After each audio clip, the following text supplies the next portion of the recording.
मसीह की परमेश्वर पिता का धन्यवाद हो कि हम आज फिर एक भविष्य की उन बातों को देखते हुए आगे बढ़ेंगे जो होने जा रही है।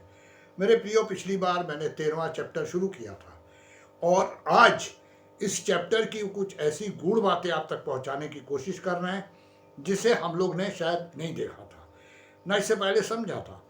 और परमेश्वर ने जो दिया है वो अद्भुत है। पिछली बार मैंने एक जानवर की फोटो पोस्ट की थी, कैसा दिखता था वो, चीते के समान। 13वें बाप में वही है और जैसे जैसे हम आगे बढ़ेंगे जो मेरे पास है मैं उसे पोस्ट करता जाऊंगा और आप उससे अंदाज कर सकते हैं कि किस तरह के ये चीज़ें होंगी। यहाँ पर परमेश्वर के वचन के 13वें बाप में हम जाते हैं तो वहाँ पर जिस जानवर का वर्णन है उसके बारे में लिखा है पहली आयत से में कि एक जानवर निकला समुद्र में से, और बाइबल ये बताती है कि उस जानवर की खूबी क्या थी, चीते के समान था। साथ में उसके पूरे फिजिक को बताया गया है। आज मैं आपको परमेश्वर के वचन से बताने जा रहा हूं कि ये किसको इंडिकेट किया गया था, चीते के समान। मेरे प्रियो, जो परमेश्वर का वचन इस बारे में बताना चाहता वो ये है कि ये जानवर इंडिकेशन है नीरो राजा का।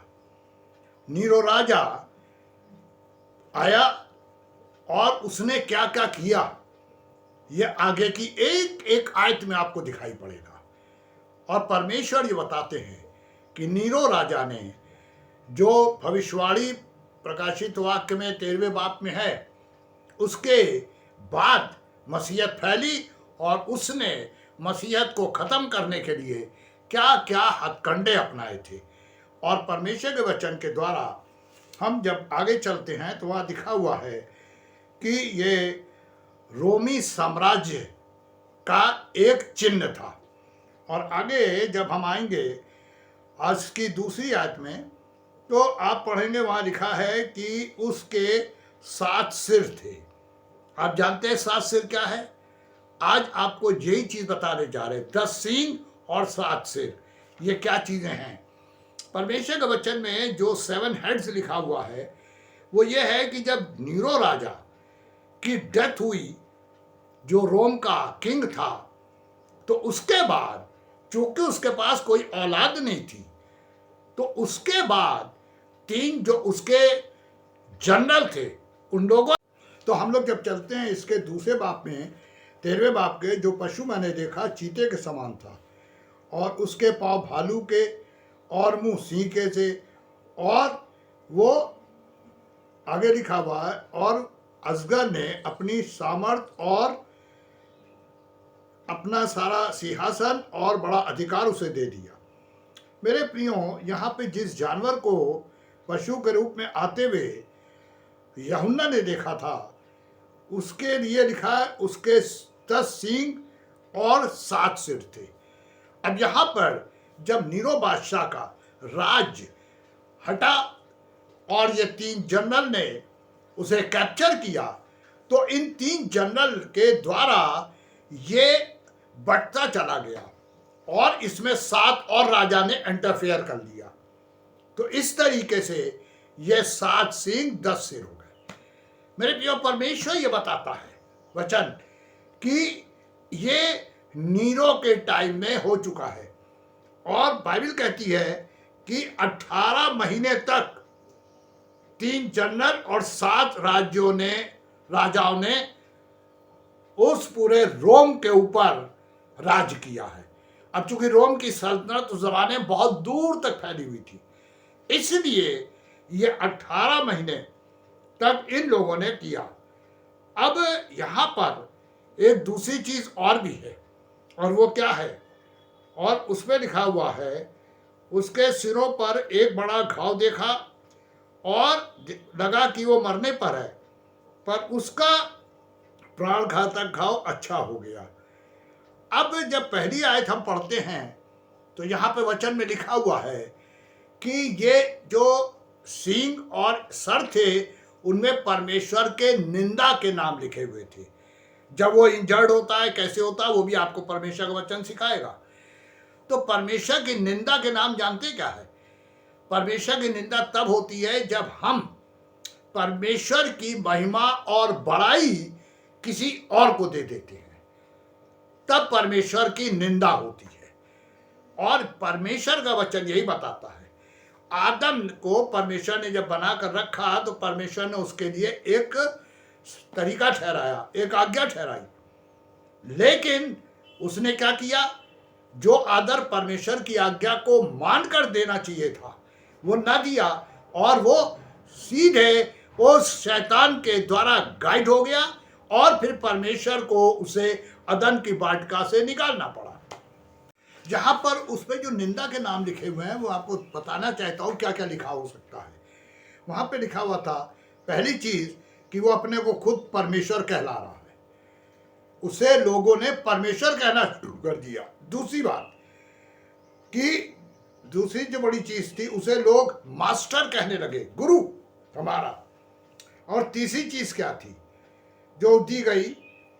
वो थी, ये हमारा छुड़ाने वाला है, ये हमें बचाएगा हर जगह से। और इस तरीके से ये निंदा के नाम जो प्रभु यीशु के लिए इस्तेमाल होने चाहिए थे, वो इस तरीके के उन पर नाम लिखे थे, यानी स्लोगन लिखे हुए थे। नाम का मतलब यहाँ स्लोगन से है मेरे प्रियो। तो बाइबल ये बता रही है कि जो 7 सिर और 10 सींग थे उन पर यह सब लिखा हुआ था। अब इसके बाद जब हम आगे जाते हैं तो उसमें लिखा हुआ है कि जब रोमी सल्तनत खत्म हुई, यह बढ़ गया राज, तो वहां पे एक अजीब सी बात हुई, वो यहाँ पे भी लिखी हुई है। इसकी लिखा हुआ है, जो पशु मैंने देखा वो चीते के समान था, उसके पांव भालू के से थे, और उसे अजगर ने सिंहासन दिया। लेकिन तीसरी आयत में फिर मैंने उसके सिरों में से एक पर ऐसा भारी घाव लगा देखा, मानो वो मरने पर है। अब जानते हैं क्या हुआ था? ये घाव क्या है? उसके सर पर एक भारी घाव। एक्चुअली हुआ ये था कि अब नीरो को ये पता चला कि सीनेट, जो जमाने की सीनेट थी, उसने नीरो राजा को हटाने का प्लान बना लिया है। तो नीरो राजा को लगा कि अब मेरी सारी खत्म होने वाली है, और मेरे खिलाफ जो कुछ भी होगा तो मुझे कत्ले आम की सजा दी जाएगी, जो वो कर रहा था दूसरों के संग। और यहाँ पे जो लिखा, उसके ऊपर एक घाव लगा था। जानते हैं क्या था उसके लिए? वो ये कि उसने अपने को भाले से मारने की कोशिश की। उस जमाने में तलवार और भाला दो चीजें होती थी, और उसने सुसाइड करने के लिए भाले का इस्तेमाल किया, और उसके एक घाव हुआ। यह नहीं लिखा है जो मर गया, जबकि हिस्ट्री ये बताती है। लेकिन बाइबल क्या बता रही है नीरो के लिए, कि लोगों ने क्या क्या सोचा उसके बारे में। मेरे प्रियो, यहाँ परमेश्वर का वचन यही बता रहा है कि उसके एक घाव लगा। और आगे क्या लिखा है? रोमी सल्तनत के टाइम में एक और आज्ञा निकली थी। वो ये थी कि उस जमाने में सारे लोग सिर्फ सम्राट की पूजा करेंगे। अगर कोई उसको छोड़कर किसी और की वर्शिप करेगा तो वो मार दिया जाएगा। और अगर हम लोगों ने उस जमाने की हिस्ट्री पढ़ी होगी तो उस जमाने के जो मसीही लोग थे उन्हें शेरों की मान में डाल दिया गया। एक पिक्चर आई थी क्वाडिस, अगर आपने अंग्रेजी में देखी होगी, उसमें दिखाया गया था कि कैसे स्टेडियम के अंदर, यूनान में बहुत बड़ा स्टेडियम है, ईसाइयों को छोड़ा गया और फिर भूखे शेर उन पे छोड़ दिए गए। वो परमेश्वर की महिमा के लिए गा रहे थे। कितनी परमेश्वर की महिमा हुई है वहां। उन्होंने मारा, ऐसा नहीं कि नहीं मारा। लेकिन मेरे प्रियो, एक बात जो गूढ़ है मैं आपको बता दूं कि हमेशा परमेश्वर के हर मसीह की जान पहले निकलती है, देह पर अटैक बाद में होता है। हर जगह यही हुआ। जिस भी परमेश्वर के जन को जलाया गया, मारा गया, परमेश्वर उनकी लाइफ पहले ही निकाल लेते हैं। इसीलिए कभी ये कहीं देखने में नहीं मिला कि कोई तड़पता हुआ मरा हो। क्यों? क्योंकि वो परमेश्वर के लोग होते हैं। हाँ, वचन यही बता रहा है कि ये रोमी सल्तनत के टाइम में ये ऑर्डर हुआ कि लोग उसकी वर्शिप करें, उसे गॉड माने, और अगर कोई और करेगा किसी की वर्शिप तो वो शेरों की मान में डाल दिया जाएगा, जला दिया जाएगा। तरह तरह की ताड़नाएं थी। अब यहाँ वचन ये बता रहा है कि इसे घाव हुआ। जब इसको पता चला कि इसे हटाया जा रहा है सल्तनत से, तो इसने भाला रख के अपने ऊपर मारने की कोशिश की। सबसे मुश्किल काम होता है मेरे प्रियो अपनी जान लेना। किसी की जान लेने में किसी को बहुत ज़्यादा तकलीफ नहीं होती, लेकिन जब अपनी जान पे आती है ना तो हर आदमी रोने और चिल्लाने लगता है। अब ये नीरो के भाला मारने से ये कहा जाता है कि वो मरा नहीं था, वो मरा नहीं था, घाव हुआ। और वचन क्या कह रहा है, और उसके सिरों में से एक पर घाव हुआ और वो मरने पर था, फिर उसका प्राण घातक घाव अच्छा हो गया। ये मान्यता है उस जमाने की, ये नीरो बच गया था। लेकिन बाइबल ये बताती है कि उसको फिर से लोगों ने ये कहना शुरू किया कि अरे ये तो अब जिंदा हो गया। बाइबल ये बताती है कि फिर क्या हुआ कि जब ये ठीक होने लगा तो असगर शैतान उसने क्या किया, इसको और पावरफुल बनाना शुरू किया, क्योंकि वो शुरू से मसीह विरोधी है, वो परमेश्वर का विरोधी है। ऐसे काम करना चाहता है जिससे परमेश्वर के नाम का अनादर हो। वो अपने को परमेश्वर से ऊपर दिखाना चाहता है, जबकि वो जानता है कि वो बनाया हुआ एक स्वर्गदूत है जिसे परमेश्वर ने कुछ शक्ति दी थी, शक्ति छीनी नहीं है।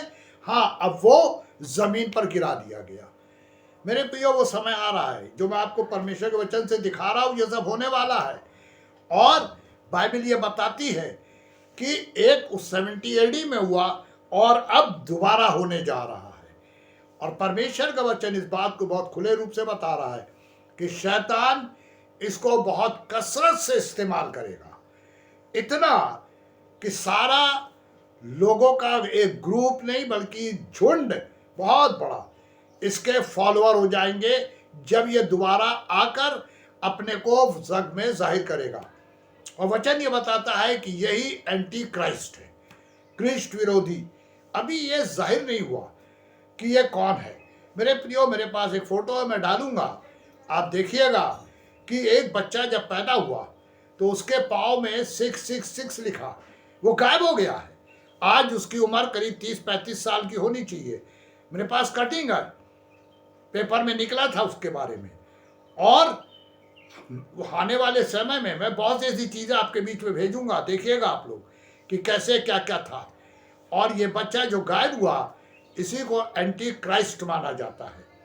आज भी कुछ जगह ऐसे आराधनालय हैं जहां सलीब को उल्टा करके रखा गया है, चारों ओर काले पर्दे लगे रहते हैं उस हॉल के अंदर, और वहां गॉड की नहीं डेविल की वर्शिप होती है। ऐसे कुछ आज बन चुके हैं जगह, ऐसे हॉल बन चुके हैं।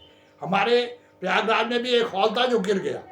मेरे प्रियो, ये सब है क्यों? क्योंकि यह अंत के दिन है। प्रभु ने कहा कि आकाश सृष्टि टल जाएंगे पर परमेश्वर के वचन में लिखा हुआ एक बिंदु नहीं टलेगा। ये सब चीजें आज संसार में दिख रही हैं, धीरे धीरे हम सब पढ़ रहे हैं, न्यूज वगैरह में पहाड़ दरक रहे हैं। तो वचन ये बताता है कि ये असगर ने अपनी पूरी पावर तो उसको डेलीगेट कर दी, लेकिन अगर हम आपको चौथी आयत में ले जाएं तो वहाँ पे कुछ एक अजीब सी चीज़ दिखाई पड़ रही है। और वो जानते क्या, लोगों ने असगर की पूजा की। देखिए, जानवर की पूजा नहीं कर रहे हैं। अगर वचन को हम सच्चाई से पढ़ें और समझें तो यहाँ जो लोग हैं वो जानवर की पूजा नहीं कर रहे, उस मनुष्य की नहीं कर रहे जिसका घाव अच्छा हो गया, यानी जो आने वाले समय में नीरो राजा की तरह आएगा। पर यहाँ पे बाइबल ये बताती है कि ये लोग उस असगर की पूजा करने लगे, यानी जो टारगेट असगर का था वो अपनी वर्शिप कराने का। अब यहाँ पर 2-3 चीज़ें कुछ अजीब सी हैं। पहली बात, जो जानवर दिखता है, यूहन्ना को परमेश्वर ने दिखाया लास्ट डेज में एक ऐसा राजा डेवलप करेगा, उसमें ये चीज़ें पाई जाएंगी। वो परमेश्वर की निंदा करेगा, परमेश्वर के विलाप सब कुछ करेगा, मसीहों का विरोधी होगा। ये सारी चीजें 13वें बाप में भर के परमेश्वर ने यूहन्ना को दिखाई और बताई एक जानवर के रूप में। मेरे प्रियो, ऐसा कोई जानवर होता नहीं है। और चूंकि यहां जानवर का मतलब है एक खूंखार, एक ऐसा इंसान जो जानवर की तरह खूंखार होगा।